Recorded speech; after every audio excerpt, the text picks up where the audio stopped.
নমস্কার বন্ধুরা, ডোনার রান্নাঘরে আপনাদের সকলকে স্বাগত জানাই। আমার বাড়িতে শিমের প্রবেশ নিষেধ। আজ আমি কাউকে কিছু না জানিয়ে গরম ভাতের সাথে এই শিমের ভর্তা দিয়ে দিয়েছিলাম। এই ভর্তা খেয়ে সকলেই মুগ্ধ হয়ে গিয়েছিল।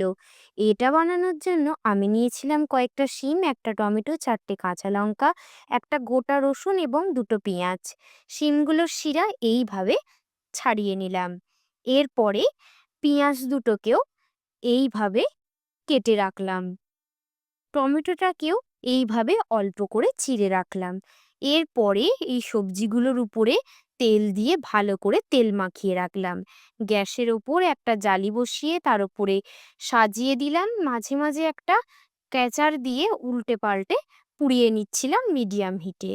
পোড়ানো হয়ে গেলে সমস্ত সবজিগুলোকে ঠান্ডা জলের মধ্যে দিয়ে হালকা হাতে এইভাবে খোসাগুলো তুলে নিলাম। একটা মিক্সির জারে সমস্ত সবজিগুলোকে পরপর তুলে দিয়ে তার মধ্যে দিলাম পরিমাণ মতো লবণ এবং সামান্য চিনি দিয়ে একটা মসৃণ পেস্ট বানিয়ে নিলাম। ফ্রাইং প্যানে 2 চামচ সর্ষের তেলে কালো জিরে, শুকনো লঙ্কা এবং কুচানো রসুন ফোড়ন দিয়ে রসুনটা ভাজা হলে 1 চামচ হলুদ দিয়ে পেস্টটা তুলে দিলাম। পেস্টটা বেশ ভাজা ভাজা হয়ে এলে তার মধ্যে ধনেপাতা কুচি এবং কিছুটা সর্ষের তেল ছড়িয়ে নামিয়ে নিলাম।